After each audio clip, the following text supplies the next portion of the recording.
Good morning, good morning. Hope everybody's okay. Where I'm at is 7 in the morning, right? But I wanted to knock this out to you this morning. You got a little time today, Friday morning, to check this video out. So I wanted to be able to, give you a little background on the Plato's Republic as we jump into this ancient philosophy thing. Um, Again, I apologize for this format today, but let's kind of jump into it. I'm a fan of ancient philosophy. Like I said the other day, it's not. It's the foundation, right? It's the foundation of what Greek philosophy and you know those of us who've majored in it and those of us who've been hearing these names for all our lives. This just the foundation, right? And so we're going to kind of start from the beginning, right, if you will. Plato actually is maybe um, the most popular name. I think someone mentioned that in class. Um, you hear his name a lot, but we'll jump into a lot more names later on in the semester, especially when we deal with the pre-Socratics. But I want to kind of give a very quick kind of timeline because Plato actually comes after Socrates, even though we're going to read Socrates after Plato, kind of backwards. But it is what it is. Um, but yeah, so let's kind of jump into it. So I think we should think about the fact that when I think about pre-Socratics, right, I'm thinking like in the 6th century, like 600 something, right, before Christ, right, BC, right. Most of ancient Greek thought, was kind of was burgeoning, was sort of um, being created by a few people that came from what's now known as Turkey, but kind of that area around the Aegean Sea. In philosophy or in history, they call it. They came from the Ionian coast, right? Ionian Ionian coast, which were these Greek colonies on the Aegean Sea, which is, like I said, nowadays map, which is Turkey. I might even try to bring some maps to class. Um, but anyway, maps of Turkey, right? And so these people were pretty much called the pre-Socratics, right? Um, and they created this sort of Ionian intellectual movement, the Ionian Enlightenment, and we call them the pre-Socratics because they predated Socrates, right? That's what I mean, pre-Socratic, right? Socratic. They predated Socrates, right? And for the pre-Socratics, they pretty much were not happy with the explanations of the world that were given by like Homer and all that, right? Myths and stories and things like that. I mean, they respected all the myth makers, but they knew that they needed to understand a little bit more how the universe worked, right? Again, the intellectual curiosity, that's what philosophy represents, right? Um, so, uh,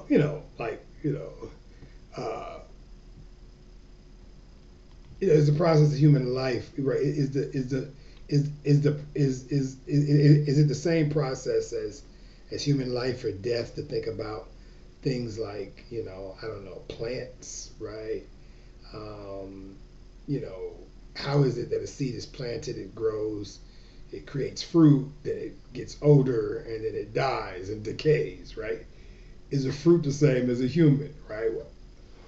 It goes through the same processes, right? And so, is there a connection of this process between sort of natural elements and human elements? Um, is the world connected in that sense, right?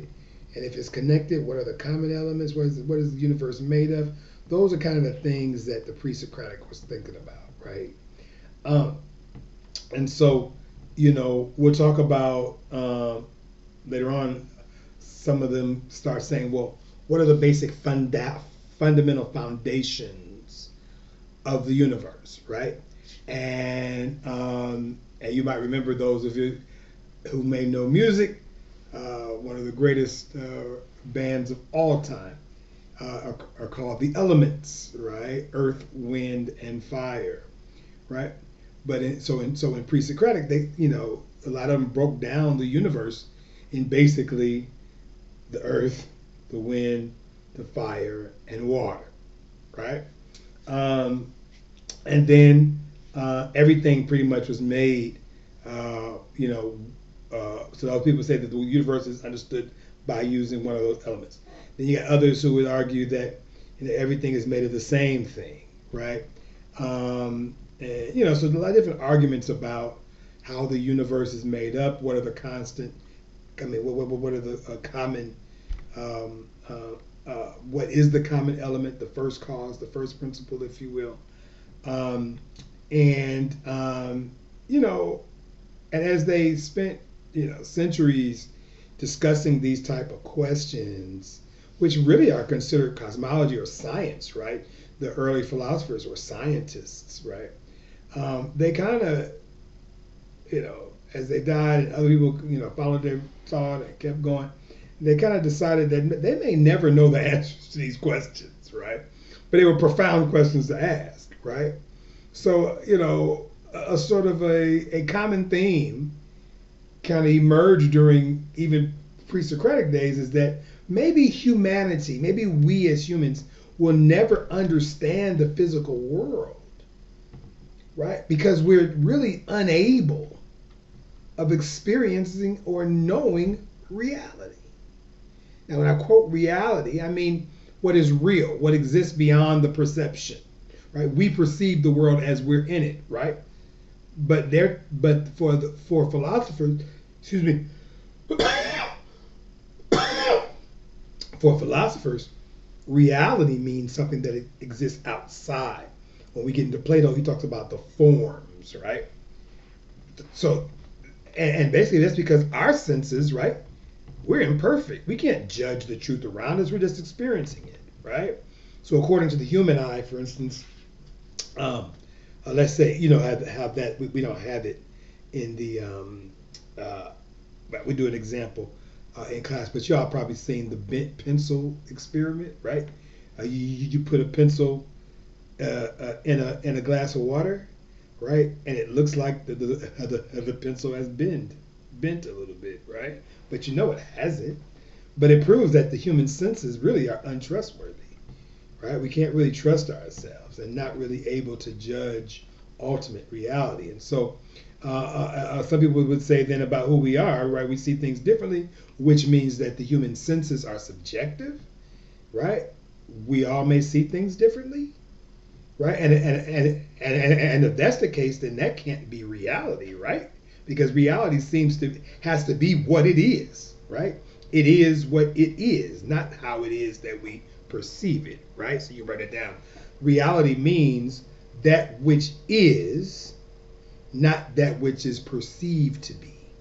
And that's going to be important as we talk about Plato, because the idea of the forms is the idea of that which is, and maybe even big is, right?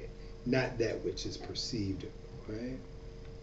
And so in that case, I guess you can say, if we as humans were, if we could perceive the truth, then we would be sort of not really able or incapable of explaining it.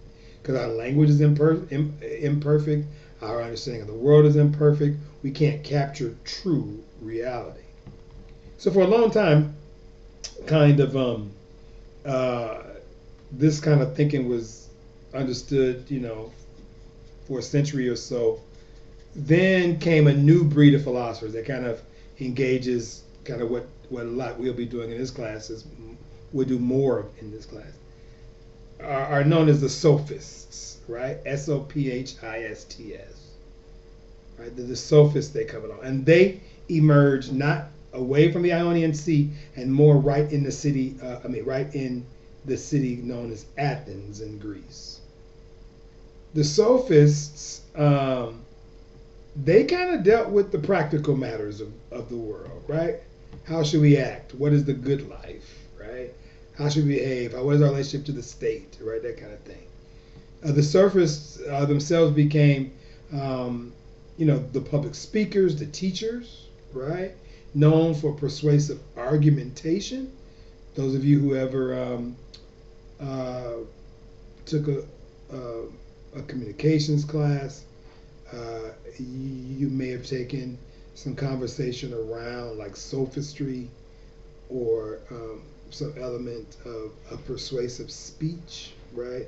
I know Katie Warburg teaches a course that's like that, and she gets involved with some of these philosophers of this period, right? And but these sophists, right? They travel town to town, they charge money for their lectures, right? And they teach people what to be philosophers, or really the art of debate and the art of philosophy, and what it means to raise questions and to sort of involve in public inquiry. These sophists, remember, they were paid teachers, right?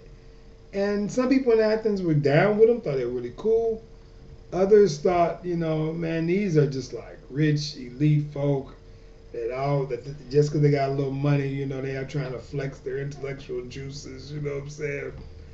And they're selling something, philosophy or knowledge, but that's not really in a sort of an area, a commercial area around the sea, right? Where they're involved in what, buying and selling of stuff, right? You can't quite trade this stuff, right? And they're interested in what is commercial, what is it would be bought and sold, right? But to understand also, Athens at this time was a new democracy. And so, as a new democracy, it allowed people like sophists to be there because ideas can flourish and ideas can come about under democratic, sort of everybody being involved, right? The demos, the people, right? But it's hard to make a living off just arguing, right? And discussing ideas, which is why us philosophers are broke. It's a whole other conversation, right? But in that period of time, they sort of uh, put more value into tangible craft making, right? Things that can actually be bought and sold, right? So you got the Ionian philosophers, then you got the sophists, right? And then you got Socrates coming on along within this sort of the sophistry period. And he led what maybe the next generation of philosophers from Athens, right? And the way he understood the world was kind of, certainly looking at what's going on around him, studying what came before. He talked a lot about the existence of reality, and he thought that maybe humans can be able to understand it. But he also wasn't a sophist, and he made it clear that he didn't charge people for humans to he didn't charge people to help humanity or not humanity, to help humans to understand reality. He didn't charge that. He didn't charge money for his teachings. What's important to understand and write this down, Socrates didn't write down anything. So he was a public speaker. He engaged in a lot of stuff, but he didn't write anything down. And so all we know really about Socrates comes from Plato, right? And so, in essence, I think when we look at history, I think we can say that there's been various ways that you can engage in public discourse. And when I mean by history, I mean ancient Greek history, right? From Aesop and his fables and Homer and his writings, to the Ionians, to the sophists, to the Socratics. But Socrates kind of had, a more abrasive style of interrogation. Some would call it cross-examination, but for the purpose of this course and the purpose of most philosophy courses, if you have friends across the country taking a philosophy class, the term that you should understand is the Socratic method, right? Socratic method. And the Socratic method basically is a way of engaging in conversation where you ask questions in order to elucidate, in order to sort of bring forward some element of truth, and then generally the asking of questions create asking of more questions. That's the Socratic method. It's kind of a cross-examination. I think the Greek term, if I remember correctly, is called elenchos. I know I said that like Spanish, so it's probably. I don't even think there's an H in it. To tell you the truth, it might be. Let me think. Let me get back to my language history. Elenkos, maybe, I don't know, but it's E-L-E. Y'all can look it up. Look it up. E-L-E-N, either C-O-S or C-H-O-S. I forgot. But basically cross-examination, right? So Socrates then what? He would ask a question. For instance, like, well, what is, like, so what we'll have in Plato, he starts off with like, well, what is justice, right? But Socrates would ask, hey, so what is goodness? What is beauty? What is courage? That kind of stuff, right? And then they'll hammer, they'll go through a series of back and forth dialogue, right? Until until Socrates realized, dude, that claim he knew didn't know, and he ends up contradicting himself, and that's why it's antagonizing to people, right? His technique of doing this was infuriating the foes, especially to the sophists, especially to the state, right? And Socrates just said, listen, I'm just trying to get people to understand that their assumptions of the world was getting in the way of their ability to really understand the world, right? But other people didn't like that. They thought Socrates was a smart ass, a wise guy, and ultimately, as we know throughout history, he was. They had a public trial. They arrested him and put him in public trial. That we'll talk a little bit about in a few weeks. But eventually, Socrates got older doing this stuff. He was a very brilliant man. Had a lot of students under him. People were fascinated by the way he sort of got involved in this sort of cross-examination style. But the older heads, they just felt that he was ruining young people and turning people into cynics, right? And not leaders, right? And of course, Socrates ends up dying in 399 BC. So it leads us to our first reading. So Socrates' most famous and most loyal student was Plato, right? And Plato spent most of his life defending Socrates' work. Plato wrote a lot, right? And he founded a school that some argue is the foundation of the university, the common university. But he founds a school called the Academy, right? The Academy. And Plato wrote a lot of what he believed in, a lot of Socrates' beliefs in the book that we're starting today, right? Plato's Republic. And basically, in Plato's life, like, he spent much of his time on a couple questions, right? One is, what is knowledge, right? That's epistemology, right? That area of philosophy, right? Epistemology, right? epistemology, right? Epistemology, and which is what is knowledge and how can we gain access to it. Ethics, right? What is morality, right? And how we should live our lives, right? And then Plato, his main student was Aristotle. We'll spend some time with Aristotle. Aristotle finds his own school, the Lyceum, and the Lyceum, right, was also in Athens. And Aristotle kind of spent his life engaged, as a philosopher and a scientist, right? And so, Plato and Socrates, like, how do I generally distinguish them? Socrates didn't write nothing down. Plato wrote down his thoughts through the eyes of Socrates, and then Aristotle, and so they would kind of debate, like, the meaning of happiness, for instance, right? And then Aristotle will come about and, what are the different reasons for happiness? What are the different types of happiness, right? That kind of thing. And so, obviously, I have to throw this in there. We associate Greek philosophy as the foundation, but as we know, ancient philosophy kind of has African roots, Egyptian roots. There's a lot of history of the Ionians talking about their relationship with Northern Africa and the things that they would learn on trips there. And so, although a lot of philosophy departments around the world don't teach African civilization and things that happened before Europe, right?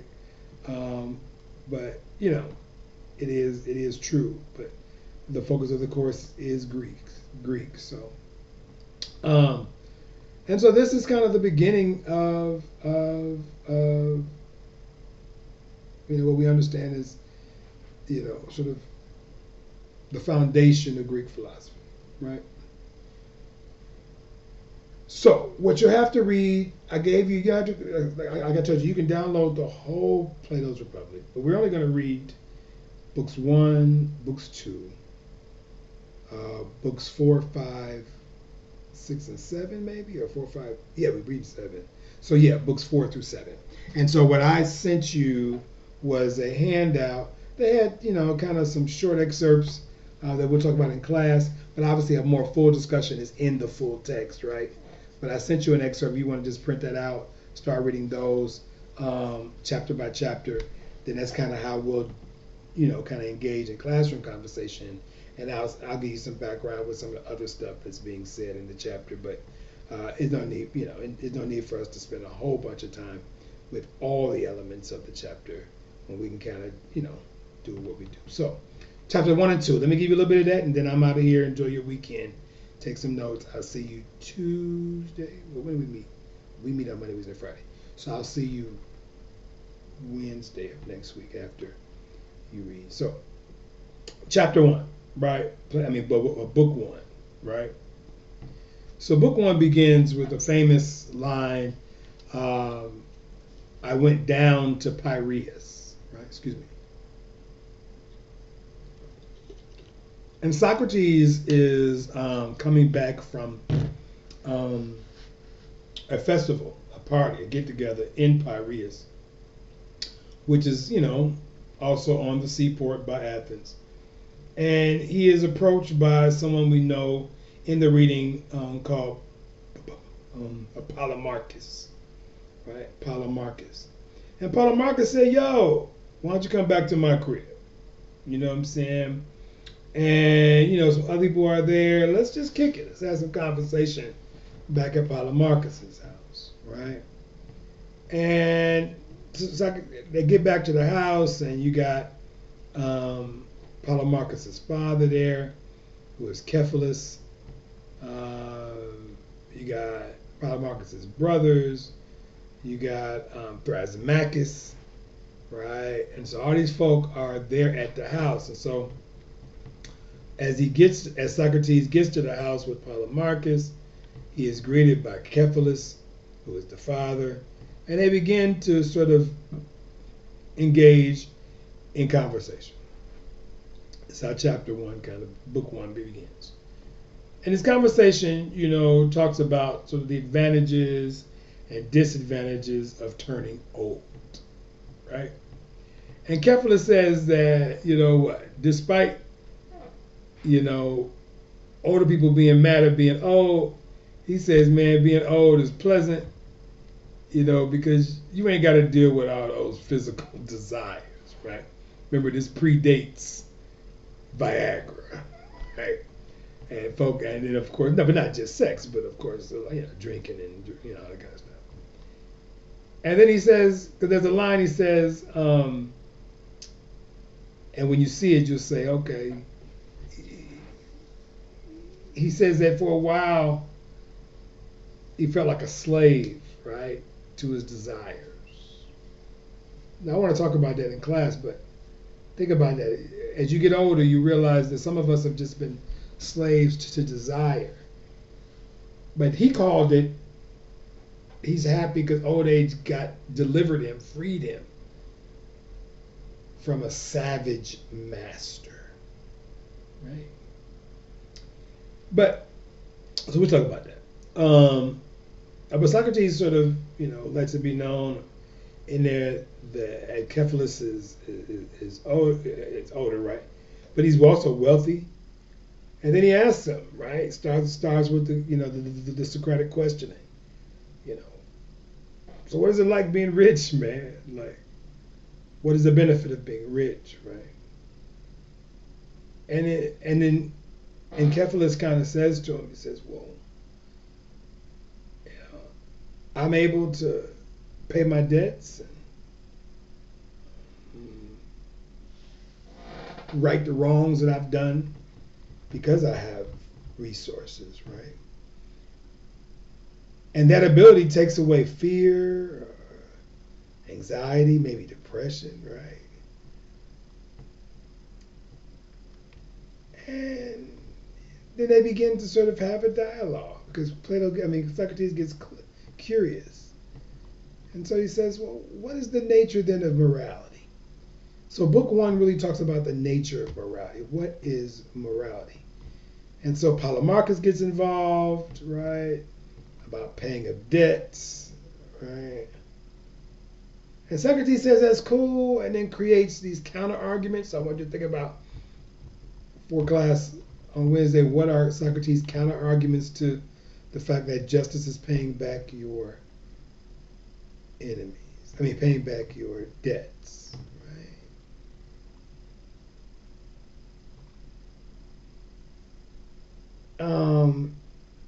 Yeah, because one of the things he says is that, as a counter argument, he says that,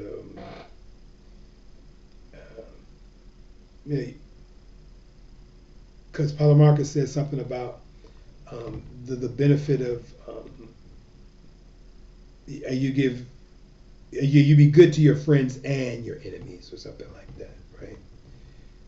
And that's justice, right? And then Socrates is like, well, shoot, that assumes that our friends are good and our enemies are bad. Like, how do we know that, right? So that comes in the conversation, right? But then the one I find interesting is this thing about harm, right? Like Socrates says, well, harming one's enemies is wrong since inflicting pain will make them worse than they were in the beginning, right? Then here comes Thrasymachus, right? Now, when I was in college, I never forget the professor says that Thrasymachus translates into a strong animal, right? Or a strong machine, right? I don't know if it's the case or not. I never looked it up in all these 30 years, but Thrasymachus, right? The name sounds like, oh boy, So Thrasymachus comes in and says, in his angry voice, and kind of, man, you always asking us questions, but you ain't saying nothing. What's your position? Right? And then, Thrasymachus' problem with Socrates is that morality is in fact gaining advantage over folk. Right? And so that is what the Republic is trying to deal with as a book to ensure that weak folk don't get, to ensure, I guess, that weaker folk do not challenge authority. Right? Thrasymachus says that justice is the stronger gaining advantage. But we got to be careful because weaker people, what is their role in the society? Well, they shouldn't challenge authority. Which is interesting because remember, that's exactly what Socrates did, right? Kinda. Right? And of course, this kind of kicks off the debate, in book one. So this whole book one is about this, right?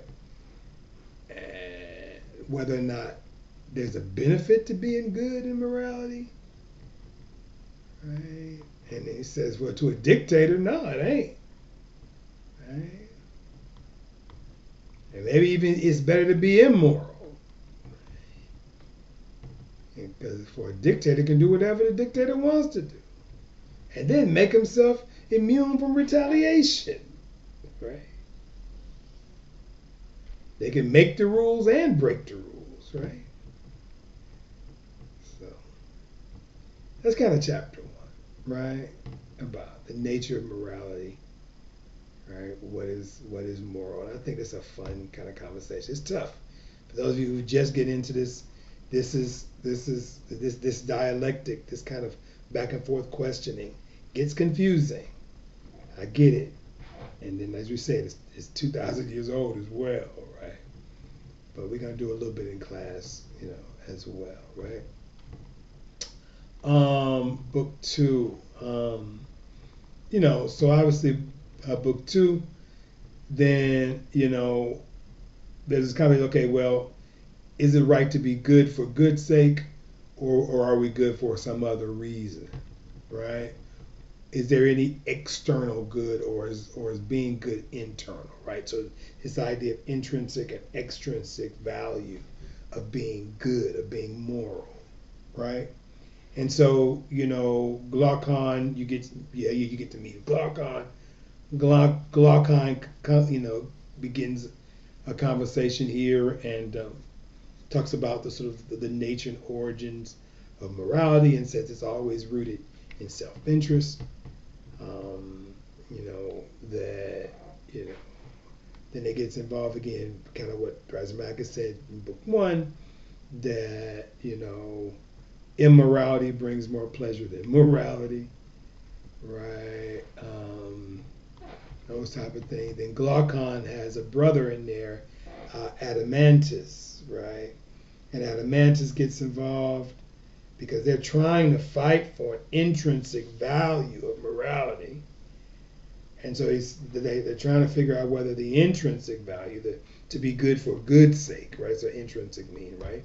To be good for good's sake, as opposed to extrinsic, to be good for some purpose, right? Some opportunity, some advantage, right? Yeah. So we talk about that, and that's what book one is, book two is about, right? What is the good, right? All right. So enjoy the reading. We'll jump into it. Have a good weekend, and see you on Tuesday. No, on Wednesday. Take care.